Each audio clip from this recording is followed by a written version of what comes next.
Friends, new आदर्श classes YouTube channel में आप सभी का स्वागत है।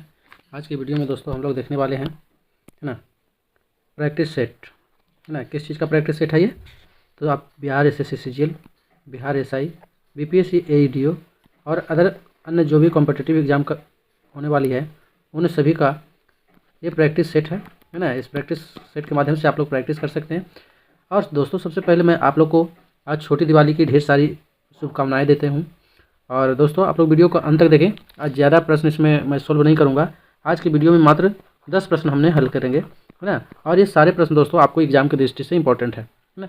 और दोस्तों, अभी आप चैनल पे नए हैं तो चैनल को सब्सक्राइब करें, है ना। वीडियो को लाइक करें और शेयर करें अपने दोस्तों के साथ। तो चलिए बिना विलम्ब की वीडियो को स्टार्ट करते हैं और देखते हैं आज का पहला प्रश्न क्या है। तो आज का पहला प्रश्न है दोस्तों,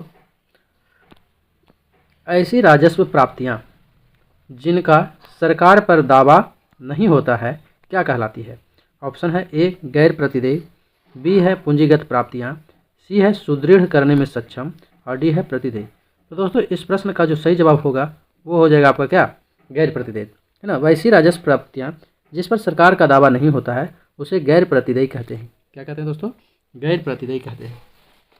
अब दोस्तों, मैं इस प्रश्न में आपसे एक प्रश्न पूछूं, है ना, कि आप लोग जो है स्वर्णिम चतुर्भुज भारत के बारे में क्या चाहते हैं? स्वर्णिम चतुर्भुज योजना, स्वर्णिम चतुर्भुज योजना से क्या समझते हैं? इसका संबंध किससे है? तो स्वर्णिम चतुर्भुज जो है दोस्तों एक सड़क योजना है और ये 4 महानगरों को जोड़ता है। ठीक है, 4 महानगर बोले तो दिल्ली हो गया, मुंबई हो गया, चेन्नई हो गया, कोलकाता, इन चारों को जोड़ता है। और इसकी कुल लंबाई की बात करें दोस्तों तो इसकी कुल लंबाई जो है 5846 किलोमीटर है ना, 5846 किलोमीटर है। और स्वर्णिम चतुर्भुज के अंतर्गत जो है किन किन महानगरों को जोड़ा जाता है? दिल्ली, मुंबई, चेन्नई और कोलकाता, चेन्नई और कोलकाता को जोड़ता है, कोलकाता। ठीक है। अब चलिए दोस्तों, अगर आपसे पूछा जाए कि सबसे छोटा राष्ट्रीय राजमार्ग कौन सा है? भारत का सबसे छोटा राष्ट्रीय राजमार्ग, है ना, भारत का सबसे छोटा राष्ट्रीय राजमार्ग, सबसे छोटा राष्ट्रीय राजमार्ग। तो दोस्तों, है ना, आप इस प्रश्न में फंसने वाले हैं। क्यों फंसने वाले हैं? क्योंकि इससे पहले जो है NH47A था, है ना, लेकिन अभी जो लेटेस्ट है वो है दोस्तों NH327B, NH327B है। और इसकी अगर लंबाई की बात करें दोस्तों, है ना, इसकी लंबाई की बात करें तो ये है 1.20 किलोमीटर, 1.20 किलोमीटर। ठीक है। अगर इसकी बात करें कि किन किन स्थानों के बीच चलती है ना, NH327 भी जो है कहाँ से कहाँ तक है? तो पश्चिम बंगाल के पानी टंकी से नेपाल के काकर भिट्ठा के समीप तक जाता है। ठीक है। इससे पहले दोस्तों भारत का सबसे छोटा राष्ट्रीय राजमार्ग NH47A था जिसकी लंबाई 5.9 किलोमीटर था। ठीक है। अब नेक्स्ट प्रश्न हम लोग देखते हैं। नेक्स्ट है प्रश्न नंबर 2 और इस प्रश्न में कह रहा है दोस्तों कि भारत का सबसे बड़ा मत्स्य उत्पादक राज्य है। ऑप्शन ए है गुजरात, बी आंध्र प्रदेश, सी तमिलनाडु, डी पश्चिम बंगाल।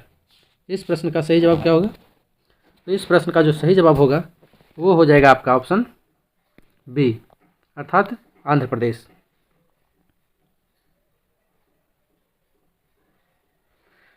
वहीं आंध्र प्रदेश के बाद अगर बात की जाए तो पश्चिम बंगाल का नंबर आता है ना, पश्चिम बंगाल का नंबर आता है। और पश्चिम बंगाल के बाद अगर बात करें तो गुजरात का नंबर आता है ना। किसका नंबर आता है? गुजरात का। चलिए नेक्स्ट प्रश्न देखते हैं दोस्तों। नेक्स्ट है 3 नंबर प्रश्न और इसमें कह रहा है निर्वाचन में राजनीतिक दलों के लिए आचार संहिता का निर्माण और उसकी घोषणा कौन करता है? ए संसद, बी मंत्रिमंडल, सी निर्वाचन आयोग, डी राष्ट्रपति। इस प्रश्न का दोस्तों सही जवाब क्या होगा? आप लोग कमेंट बॉक्स में बताएं।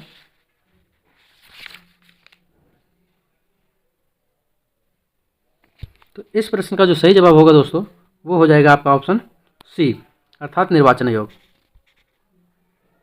अब निर्वाचन आयोग के गठन की बात अगर आपसे पूछा जाए, है ना, कि निर्वाचन आयोग का गठन जो है का उल्लेख भारतीय संविधान के किस अनुच्छेद के अंतर्गत किया गया है या गठन करने की शक्ति और अधिकार का प्रावधान किया गया है?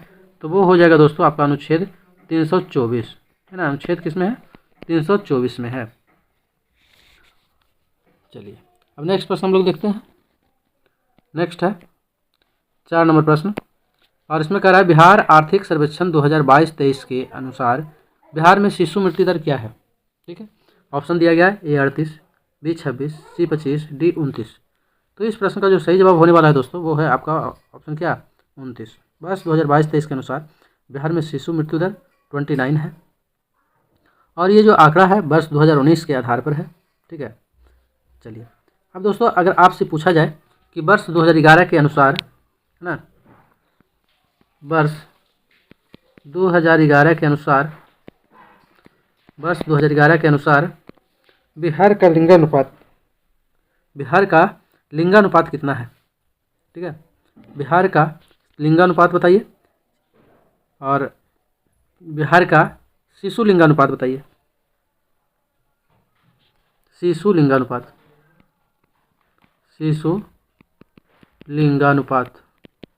बिहार में शिशु लिंगानुपात कितना है। तो शिशु लिंगानुपात है दोस्तों 927। कितना है, 927। सॉरी दोस्तों,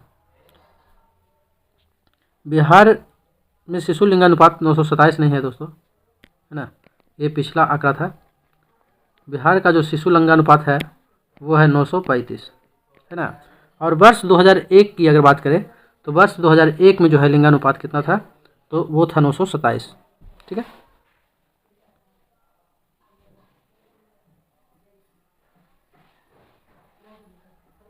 चलिए अब नेक्स्ट प्रश्न देखते हैं। 5 नंबर प्रश्न है, और इसमें सुमेलित करना है। पहला दिया गया है झूमिंग कृषि, दहिया, पेड़ा, कुमारी। ठीक है, तो कुमारी जो कृषि है दोस्तों वो आपको पश्चिमी घाट से संबंधित है। झूमिंग कृषि की बात करें तो ये आपको उत्तर पूर्वी क्षेत्र में है ना, पूर्वोत्तर क्षेत्र में है, जो उसे कि आप लोग 7 सिस्टर के नाम से जानते हैं। अगर वहीं दोस्तों दहिया की बात करें तो दहिया का संबंध आंध्र प्रदेश से है, और पेड़ा का हो जाएगा क्या, पेड़ा को हो जाएगा आंध्र प्रदेश। ठीक है, अब देखिए यहाँ पे मैं आपको लिख दे रहा हूँ झूमिंग कृषि, क्या दिया गया है, झूमिंग कृषि। तो झूमिंग कृषि या झूम कृषि का संबंध किससे है, उत्तर पूर्वी क्षेत्र से, उत्तर पूर्वी क्षेत्र से। दूसरा है दोस्तों दहिया, तो दहिया का संबंध किससे है, मध्य प्रदेश से है, मध्य प्रदेश से है। तीसरा है दोस्तों पेड़ा, तो पेड़ा का संबंध किससे है, पेड़ा का संबंध हो जाएगा दोस्तों आंध्र प्रदेश से, आंध्र प्रदेश। वहीं दोस्तों चौथा है कुमारी, तो कुमारी का संबंध किससे है, पश्चिमी घाट से।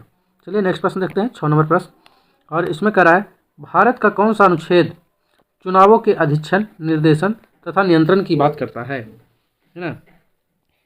तो इस प्रश्न का जो सही जवाब होगा वो हो जाएगा आपका ऑप्शन ए, अर्थात अनुच्छेद 324, है ना। भारतीय संविधान का अनुच्छेद 324 जो है चुनावों के अधीक्षण, निर्देशन और नियंत्रण की बात करता है। और अगर दोस्तों इसकी बात करें, है ना, किसकी, तो निर्वाचन की, तो ये भाग संविधान के भाग 15 मिलता है। संविधान के भाग 15 में जो है किसका वर्णन किया गया है, निर्वाचन का। हमारे संविधान का, भारतीय संविधान के भाग 15 में निर्वाचन का वर्णन मिलता है। भारत में जो निर्वाचन प्रणाली है दोस्तों वो वयस्क मताधिकार पर आधारित है ना। और भारत में निर्वाचन आयोग की स्थापना, अगर बात पूछा जाए कि निर्वाचन आयोग की स्थापना कब की गई थी, तो दोस्तों 25 जनवरी 1950 को किया गया था।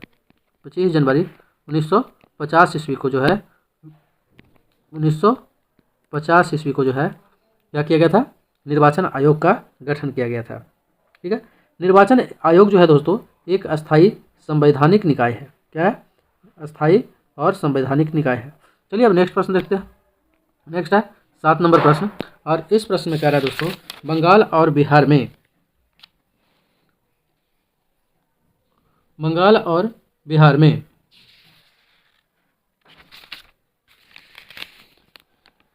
इस प्रश्न में दिया गया है बंगाल और बिहार में भूमि पर किराएदारों के अधिकार को बंगाल किराएदारी अधिनियम कब स्वीकार किया गया। ऑप्शन 1868, 1881, 1885, 1893। तो इस प्रश्न का जो सही जवाब होगा दोस्तों वो सी हो जाएगा। वर्ष 1885 ईस्वी में बंगाल में और बिहार में भूमि का जो किराएदारों के अधिकार को बंगाल किराएदारी अधिनियम जो है स्वीकार किया गया था। ठीक है, इसका उद्देश्य क्या था, व्यापक किसान विद्रोहों को परिणामस्वरूप जमींदारों एवं उनके किराएदारों के अधिकारों को परिभाषित करना था। ठीक है, अब दोस्तों आपसे अगर पूछा जाए कि अवध काश्तकारी कानून कब लाया गया था, अवध का जो काश्तकारी कानून था उसको किस वर्ष लाया गया था? तो इसको लाया गया था दोस्तों 1886 ईस्वी में, है ना। 1885 ईस्वी में बिहार बंगाल में जो है किराएदारी अधिनियम आया, और 1886 ईस्वी में आप देखेंगे तो अवध काश्तकारी कानून जो है लाया गया। अगर दोस्तों बंगाल काश्तकारी अधिनियम की बात किया जाए तो इसका हो जाएगा 1885 में लाया गया था, ठीक है, जो कि अस्थायी बंदोबस्त से उत्पन्न समस्याओं का निदान करना था। अब चलिए नेक्स्ट प्रश्न देखते हैं दोस्तों। नेक्स्ट है 8 नंबर प्रश्न, और इसमें कह रहा है भारतीय संविधान की कौन सी अनुसूची राज्यसभा में राज्यों और संघ राज्य क्षेत्र के स्थान आवंटन संबंधित है ना। आपका ऑप्शन दिया गया है राज्यसभा में राज्यों और संघ राज्य क्षेत्र के बीच जो है स्थान आवंटन से संबंधित है। ऑप्शन दिया गया है ए तीसरी अनुसूची, बी चौथी अनुसूची, सी पाँचवीं अनुसूची और डी छठी अनुसूची। तो दोस्तों इस प्रश्न का जो सही जवाब होगा वो हो जाएगा आपका ऑप्शन बी, चौथी अनुसूची में दिया गया है।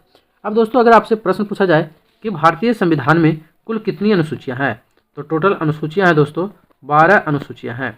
भारतीय संविधान में कुल अनुसूचियों की संख्या कितना है? 12 अनुसूचियाँ हैं। अगर मूल संविधान में पूछा जाए दोस्तों कि मूल संविधान में कितनी अनुसूचियाँ हैं, तो मूल संविधान में कुल 8 अनुसूचियाँ थी, ठीक है। तीसरी अनुसूची में क्या है? अगर आपसे प्रश्न पूछा जाए कि तीसरी अनुसूची में क्या है, तो उच्च पदों पर आसीन जो पदाधिकारी है उनके पद ग्रहण के समय ली जाने वाली शपथ ग्रहण से संबंधित है। यानी कि तीसरी अनुसूची में किसका वर्णन किया गया है? तो उच्च पदाधिकारी जो हैं उनके शपथ का वर्णन किया गया है। अगर दोस्तों आपको 5वीं अनुसूची के बारे में पूछा जाए कि 5वीं अनुसूची में क्या है, तो 5वीं अनुसूची में जो है दोस्तों क्या है? अनुसूचित क्षेत्रों और अनुसूचित जनजाति के प्रशासन और नियंत्रण से संबंधित है। अनुसूचित जाति और अनुसूचित जनजाति, अनुसूचित जाति और अनुसूचित जनजाति के प्रशासन और नियंत्रण से संबंधित है, अनुसूची 5। अगर छठी अनुसूची की बात किया जाए दोस्तों, तो छठी अनुसूची में असम, मेघालय, त्रिपुरा और मिजोरम राज्यों के जनजातीय क्षेत्रों के प्रशासन के बारे में प्रावधान किया गया है। 7वीं अनुसूची में शक्तियों का विभाजन का उल्लेख है ना। 7वीं अनुसूची में शक्तियों के विभाजन का उल्लेख मिलता है। चलिए नेक्स्ट प्रश्न देखते हैं। नेक्स्ट है दोस्तों, भारत की स्वतंत्रता होने के पूर्व लगातार 6 वर्षों तक भारतीय राष्ट्रीय कांग्रेस के अध्यक्ष पद पर रहने वाला एकमात्र व्यक्ति कौन था? ऑप्शन है ए मौलाना अबुल कलाम आज़ाद, बी पुरुषोत्तम दास टंडन, सी आचार्य JB कृपलानी और डी है SC बोस, है ना। तो इस प्रश्न का सही जवाब क्या होने वाला है? इस प्रश्न का जो सही जवाब होगा दोस्तों वो हो जाएगा आपका ऑप्शन ए, अर्थात मौलाना अबुल कलाम आज़ाद, ठीक है। ये दोस्तों वर्ष 1940 ईस्वी से 45 तक, 1940 से 45 ईस्वी तक, है ना, भारतीय राष्ट्रीय कांग्रेस के अध्यक्ष रहने वाले एकमात्र व्यक्ति थे, ठीक है। और भारतीय राष्ट्रीय कांग्रेस के जो है अबुल कलाम आज़ाद जो हैं एक युवा अध्यक्ष बने थे, है ना। चलिए अब नेक्स्ट प्रश्न देखते हैं। अगर भारतीय राष्ट्रीय कांग्रेस की स्थापना की बात की जाए तो भारतीय राष्ट्रीय कांग्रेस की स्थापना 1885 ईस्वी में A.O. ह्यूम के द्वारा किया गया था, है ना। चलिए नेक्स्ट प्रश्न अब हम लोग देखते हैं दोस्तों। नेक्स्ट है और इस वीडियो का आखिरी प्रश्न है। इस प्रश्न में कहा गया है दोस्तों कि महर्षि दयानंद सरस्वती ने 1875 में निम्नलिखित में से किस स्थान पर आर्य समाज की स्थापना की थी? ऑप्शन दिया गया है ए अमृतसर, बी लाहौर, सी बम्बई, डी दिल्ली। तो महर्षि दयानंद सरस्वती ने आर्य समाज की स्थापना किए थे, वो भी किए थे कहाँ? तो बम्बई में। और कब किए थे दोस्तों? तो किए थे 1875 ईस्वी में, है ना। चलिए आज की वीडियो में दोस्तों बस इतना ही, और वीडियो पसंद आया हो तो लाइक करें, शेयर करें और चैनल को सब्सक्राइब करें। वीडियो देखने के लिए दोस्तों धन्यवाद।